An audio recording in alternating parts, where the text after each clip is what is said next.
இன்னைக்கு விட 5th standard Tamil work book answers பார்க்கலாம். அதில் லெசன் 2 அறிவு நிலா லெசனோட ஒர்க் புக் ஆன்சர்ஸ் பார்ப்போம். ஃபஸ்ட்டு கொஸ்டின் எடுத்துக்கோங்க. விடை கேட்ட விடையை எழுதுவோம். ஃபஸ்ட்டு தலையில் கிரீடம் வைத்த தங்கப்பழம் அது என்ன? ஆன்சர் அன்னாசி பழம். செகண்ட் ஒன், அடித்தாலும் உதைத்தாலும் அழுகே வராது அது என்ன? பந்து.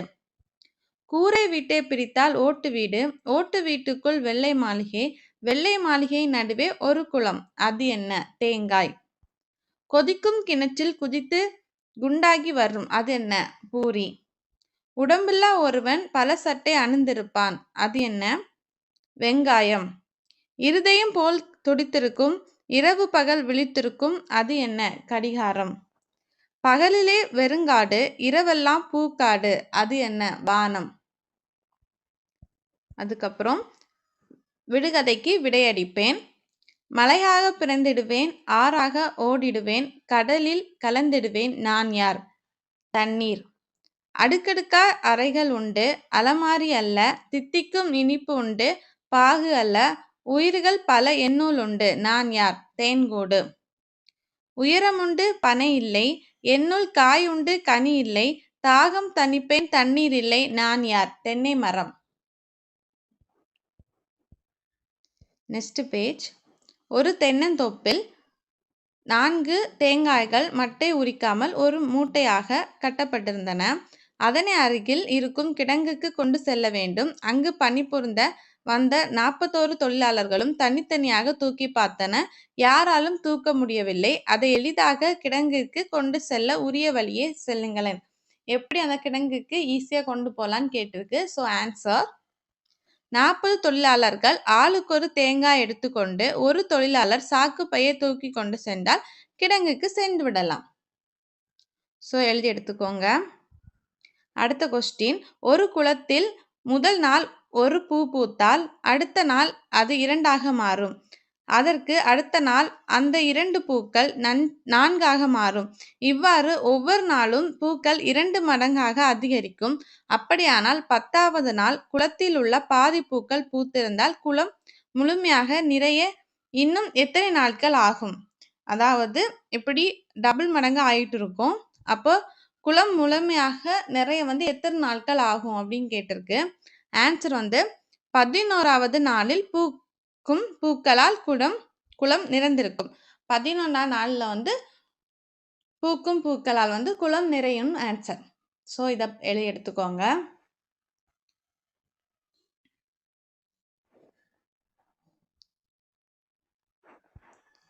அடுத்த புதிர்.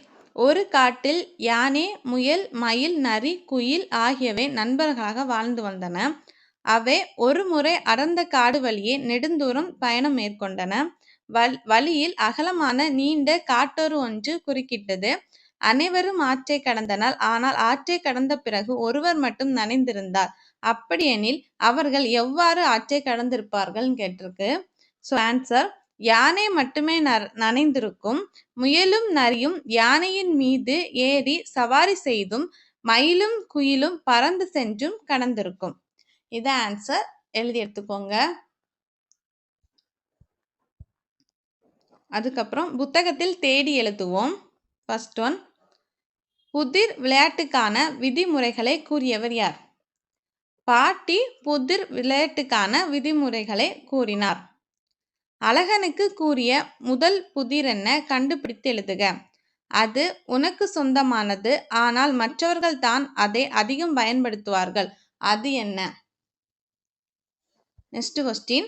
நாணயம் இச்சொல்லுக்கான புதிர் யாருக்கு வழங்கப்பட்டது? தன்மதிக்கு நாணயம் சொல்லுக்கான புதிர் வழங்கப்பட்டது. அதுக்கு அடுத்த கொஸ்டின். கவி நிலா பாராட்டு மலையில் நனைய காரணம் என்ன? கண்டுபிடித்து எழுதுக. தற்போது நேரம் என்ன என்ற கேள்வியை அவள் சரியாக கூறியதால் பாராட்டு பெற்றாள். Next page. முடியும் எழுத்தில் தொடங்கி எழுதுவேன். அதாவது வரகு. இதுல முடியும் எழுத்துனது கு. அதை தொடர்ந்து கு வச்சு அடுத்த வேர்டு எழுதணும். ஸோ பார்ப்போமா? ஃபர்ஸ்ட் மதகு. மதகுனா கூல முடியுது. ஸோ கூ வச்சு அடுத்த வார்த்தையை தொடங்கணும்.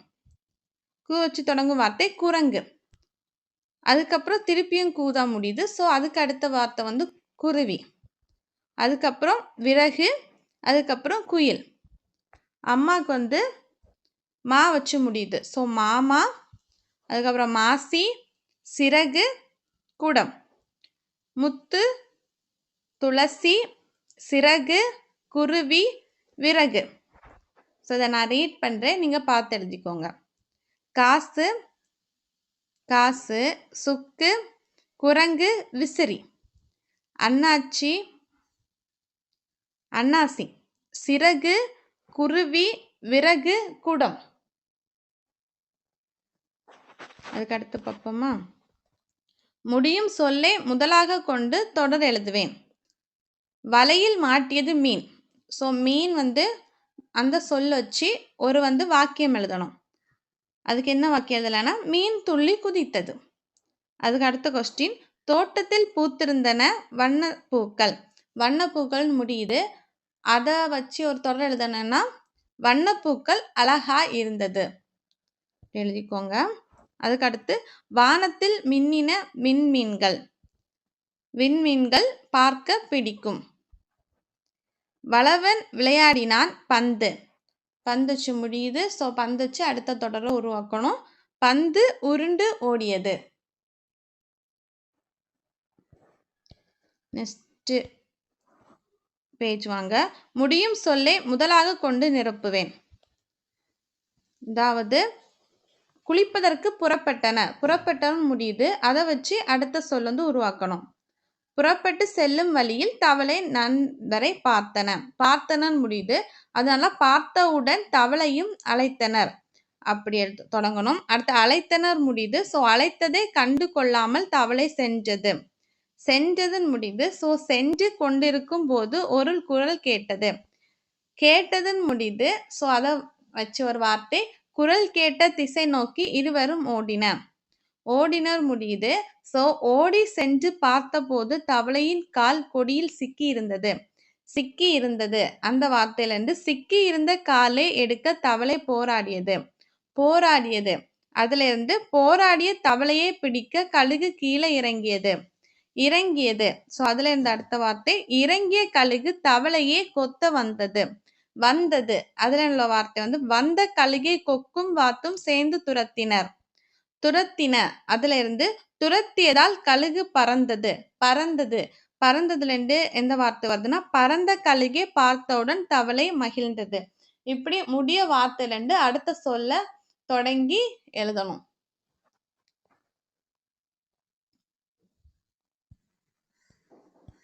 அப்புறம் படிப்பேன் மின்னுவேன். இதுல அட்டவணையில கொஞ்சம் வார்த்தை கொடுத்துருக்கு. அதுல உனக்கு பிடித்த சொற்கள் எடுத்து எழுதணும். நான் எனக்கு பிடிச்ச சொல் கொஞ்சம் எடுத்து எழுதியிருக்கேன். கிளி, ஆடி, பள்ளி, இளநீர், ஏணி, மயில், தண்ணீர், வானவில், மின்மினி. உன் நண்பருக்கு பிடித்த சொற்கள் அதனாலனா, ஒட்டக சிவிங்கி, மிதிவண்டி, கீரி, அரிசி, தீப்பந்தம், எப்படி, கணினி, காய்கறி. Next page. விடுபட்ட எழுத்தை நிரப்புவேன். அதுல நெஞ்சி இலையில் ஆவி பிடித்து நோய் தீர்த்தான் ஃபர்ஸ்ட் ஒன். செகண்ட் ஒன் வந்து பொங்கலுக்கு மின் போகி. இதை பார்த்து எழுதிக்கோங்க.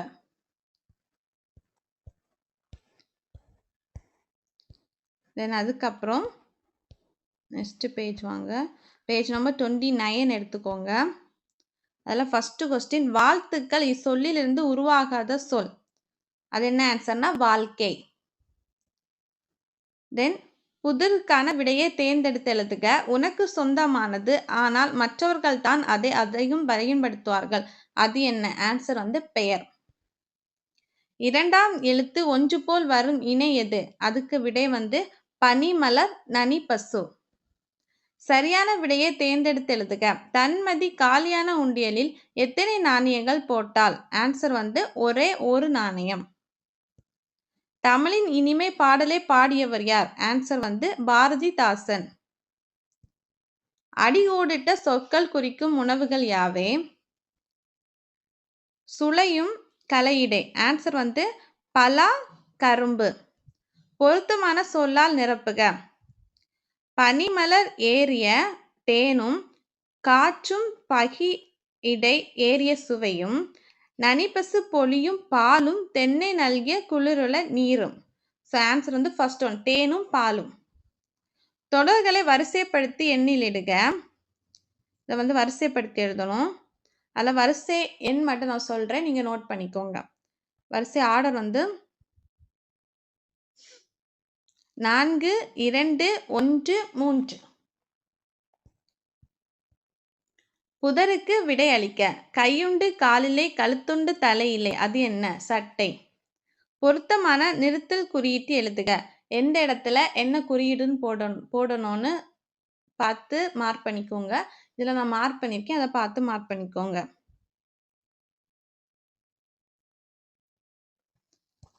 பாடலை படித்து வினாக்களுக்கு விடையளிக்க. ஃபர்ஸ்ட் கொஸ்டின், நனி என்ற சொல்லுக்கான பொருள். ஆன்சர் மிகுதி. முதல் எழுத்து ஒன்று போல் வரும் சொல் தொகுப்பு. ஆன்சர் வந்து எண்ணுயிர், என்பேன், எனினும். தேர்ட் கொஸ்டின், நனி பசு பொழியும் பாலும் தென்னை நல்கிய குளிர்ன நீரும் அடிக்கோடிட்ட சொல்லுக்கான பொருள். ஆன்சர் வந்து வழங்கிய. இப்பாடல் வரியில் இடம்பெற்றுள்ள உணவுப் பொருட்களை எடுத்தெழுதுக. ஆன்சர் வந்து பால், நீர். எண்ணுயிர் என்பேன் கண்டீர் என்ற வரியில் உயிர் என்று கவிஞர் எதை குறிப்பிடுகிறார்? ஆன்சர் வந்து தமிழ். பத்தியை படித்து வினாக்களுக்கு விடையளிப்பேன். அதுக்கப்புறம் தோழிகள் விளையாடிய விளையாட்டின் பெயர். ஆன்சர் வந்து புதிர். இதை வந்து வாசித்து இதில் ஆன்சர் இருக்கும், அது வந்து கண்டுபிடிச்சு எழுதணும். ஸோ ஃபர்ஸ்ட் கொஸ்டின் ஆன்சர் புதிர். செகண்ட் ஒன் வந்து கயலின் பாட்டி வீடு எங்குள்ளது? ஆன்சர் வந்து செண்பகனூர். செல்வியிடம் புதிரை கேட்டது யார்? ஆன்சர் வந்து கயல். பத்தியில் உள்ள புதிருக்கான விடை. ஆன்சர் கல்வி. உனக்கு பிடித்த புதிர் ஒன்றை எழுதுக. ஆன்சர் வந்து அடித்தாலும் உதைத்தாலும் அழுகே வராது, அது என்ன? நெக்ஸ்ட் பேஜ் எடுத்துக்கோங்க, பேஜ் நம்பர் 32. வந்து மீனாவுக்கு உதவலாமா அப்படின்னு கொடுத்து இந்த பிக்சர் பார்த்து ஆன்சர் எழுதணும். அதில் ஃபர்ஸ்ட் ஒன் வந்து குளத்தில் நீந்தும் மீன்கள். குளத்தில் வந்து மீன்கள் தான் நீந்தும். ஸோ குளத்தில் மீன்கும் மீன்கள். காட்டில் ஓடும் மான்கள். அந்த பிக்சர்ல மான் பிக்சர் கொடுத்துருக்கு, ஸோ மான்கள். செடியில் பூக்கும் பூக்கள். மரத்தில் காய்க்கும் பழங்கள். வானில் பறக்கும் பறவைகள். புல்வெளியில் மேயும் ஆடுகள். அதுக்கு அடுத்தது செய்தவர்கள் யார் எழுதலாமா? ஃபர்ஸ்ட் எக்ஸாம்பிளுக்கு ஒன்று, முயல் ஓடியது நரிகள் பார்த்தன. முயல் வந்து ஓடிட்டு இருக்கு, நரி பார்த்துட்டு இருக்கு. ஸோ அது ஆன்சர். அதுக்கப்புறம் வந்து வண்டு பறந்தது, என்ன சிரித்தது? பூக்கள் சிரித்தன. எலி ஓடியது, பூனைகள் பார்த்தன. புலி பாய்ந்தது, மான்கள் வந்து பயந்தன. The next one, யார் எதில் எழுதுங்கள். வந்து செடியில் பூக்கள் பூத்தன. நெக்ஸ்ட் கொடியில் காய்கள் காய்ந்தன. காய்கள் வந்து எதுல காய்ந்தது? கொடியில். படியில் சிறுவன் ஏறினான். மடியில் சிறுவன் தூங்கினான். Then last one, இந்த லெசன்ல லாஸ்ட் கொஸ்டின், என்ன இருக்கும் எழுதுகள். மான்களுக்கு கொம்புகள் இருக்கும். மான்களுக்கு என்ன இருக்கும்? கொம்பு இருக்கும். பறவைகளுக்கு என்ன இருக்கும்? இறகுகள் இருக்கும். மீன்களுக்கு துடிப்புகள் இருக்கும். மரங்களுக்கு கிளைகள் இருக்கும். வீடுகளுக்கு கதவுகள் இருக்கும். பூக்களுக்கு இலைகள் இருக்கும். ஸோ இதை பார்த்து எழுதிக்கோங்க. இந்த லெசனோட ஒர்க் புக் ஆன்சர்ஸ் இவ்வளோ தான். நெக்ஸ்ட் லெசனில் ஒர்க் புக் ஆன்சர் போடுவேன். ஸோ சேனலை சப்ஸ்கிரைப் பண்ணி வச்சுக்கோங்க. ஏதாச்சும் டவுட் இருந்துச்சுன்னா கமெண்ட் பண்ணுங்கள். தேங்க்ஸ் ஃபார் வாட்சிங்.